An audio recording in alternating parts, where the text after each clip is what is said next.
Hey everybody, John, Contract Diagnostics again. I hope you're having a great day, and with everything going on out there with artificial intelligence, I wanted to shoot a small little segment on artificial intelligence and what it's going to mean for healthcare. Now, I'm sure everyone out there has kind of thought through what artificial intelligence could mean, both for your personal life, for your relationships, what it means for your kids if you have them. I have a 10 and an 8-year-old, so of course I think through those things as well. I also think how it can make my life easier. But of course I think about my job, and we'll do some future episodes on artificial intelligence and contracts and reviewing and everything else. It's super exciting what we're seeing. But as far as physician work goes, some of the things that are being predicted and that I think make sense when it looks at artificial intelligence and in healthcare, what's going to change? Well, I don't believe that we're going to have robots. You don't drop off and a robot takes care of your procedure or your surgery. But there are a lot of places that artificial intelligence will transform medicine. I think everyone's seen models for radiology on how fast the machines can read, how they don't need breaks, the accuracy of the machines. So I think radiology there's been some great promise shown in terms of radiology and what I think artificial intelligence will do for reading MRIs, for having, maybe a certain level of accuracy on diagnostics, but of course, if you're going to do interventions, it's going to be a whole different ballgame. So whether it'll have the radiologist job be easier and smoother, whether it'll take some of the easier scans to read, I'm not quite sure, but I think radiology will be impacted similar to pathology, right?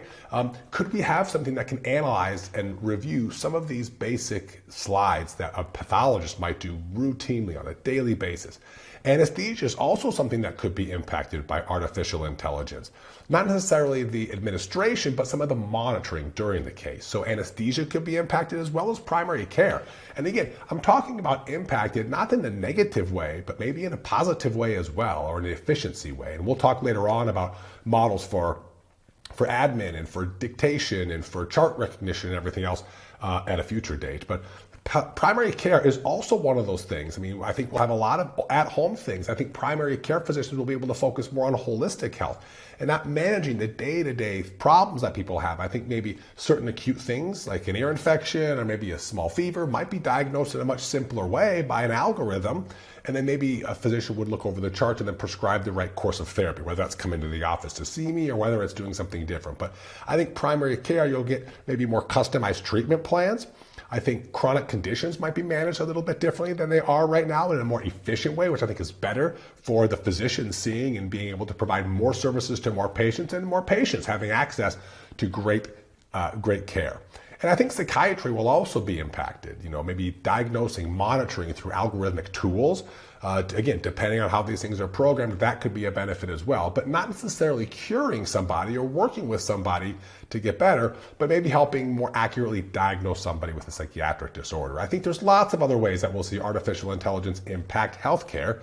If you have any ideas on what might impact your specialty regarding technology and artificial intelligence, send it on in. We'd love to hear from you. You know how to get a hold of us.